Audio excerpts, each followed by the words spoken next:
Le nom d'un groupe, c'est important. Tout le monde vous le dira.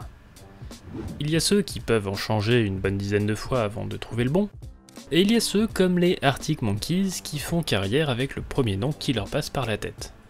On pourrait alors logiquement se dire qu'ils font partie de la catégorie des chanceux. Le problème dans le cas des Arctic Monkeys, c'est que leur chanteur, Alex Turner, déteste leur nom, et il ne s'est pas privé de le dire dans de multiples interviews. Mais le plus drôle dans l'histoire, c'est qu'Alex Turner lui-même n'a aucune idée de pourquoi son groupe porte ce nom.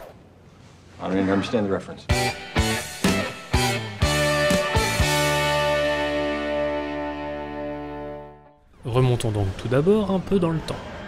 Nous sommes à Sheffield, dans le nord de l'Angleterre, à la fin du mois de décembre 2001. Le tout jeune Alex Turner, 15 ans, vient de recevoir une guitare pour Noël. Quelques mois plus tard, en 2002, il propose à son voisin et ami de longue date, Matt Elders, de monter un groupe de rock.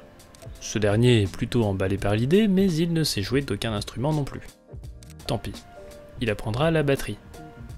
Ils sont bientôt rejoints par Andy Nicholson, un camarade de collège qui se met quant à lui à la basse. Et le trio devient rapidement un quatuor avec l'arrivée de Jamie Cook, qui avait justement lui aussi demandé une guitare pour Noël. Le monde est bien fait, parfois. Très vite, il est clair que c'est Alex Turner qui se chargera du chant, puisqu'il démontre une aptitude indéniable pour les mots. Vient alors le moment fatidique du choix d'un nom pour leur groupe. D'autant plus que les garçons ne manquent pas d'ambition, puisque bien qu'aucun d'entre eux ne s'y jouait d'un instrument avant de former leur groupe, ils commencent à répéter dans un studio de la banlieue de Sheffield et à se produire dans la ville dès l'année 2003. Le choix du nom donc. Selon toutes les sources, c'est-à-dire Alex Turner répétant combien il est ridicule en interview, il serait venu de Jamie Cook, qui avait pour habitude de griffonner des noms de groupes ou de clubs de foot imaginaires dans ses cahiers d'école. Les plus cinéphiles d'entre vous auront peut-être fait le rapprochement avec le film Un singe en hiver, d'Henri Verneuil, mettant en scène Jean Gabin et Jean-Paul Belmondo en 1962.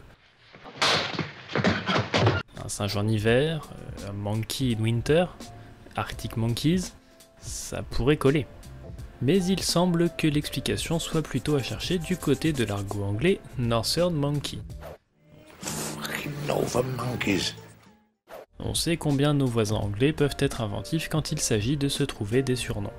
Si l'on s'en tient à ce fabuleux outil qu'est Urban Dictionary, un Northern Monkey serait littéralement un habitant du Nord, par opposition à une Southern Fairy. Fairy veut généralement dire fée, mais dans ce sens-là, ça signifie plutôt tapette.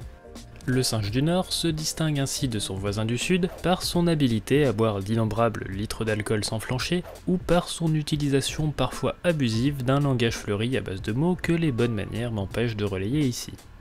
Le point le plus au nord de la Terre n'étant pas Sheffield, mais bien l'Arctique, il n'a pas fallu à Cook trop de temps pour additionner 2 et 2 et proposer Arctic Monkeys à ses compères. Et comme les autres n'avaient pas plus d'idées, il est resté. Aux grandes dames d'Alex Turner. Entre 2003 et 2004, ils alternent concerts dans des pubs de Sheffield et enregistrements de démos. Et peu à peu, aidés par le bouche à oreille et l'influence grandissante de l'internet du début des années 2000, dont MySpace, petit ange parti trop tôt, ils se font un nom dans tout le nord de l'Angleterre, puis dans l'ensemble du pays. Ils sortent un premier EP en mai 2005 avant d'être signés sur le label Domino, et avant même d'avoir publié leur premier album en septembre de la même année, le succès est déjà phénoménal. La suite, vous la connaissez. Les Arctic Monkeys deviennent l'un des groupes phares des années 2000 et conservent aujourd'hui encore une aura qui ne se dément pas. Malgré un changement de style drastique opéré à partir de 2013 avec leur album AM, et plus encore avec Tranquility Base Hotel and Casino en 2018, que certains ont pu interpréter comme une manière de renier le son de leur début. Malheureusement pour Alex Turner, il pourra changer de style autant qu'il le voudra, il semble qu'il soit condamné à entendre le nom de son groupe pendant un certain temps encore.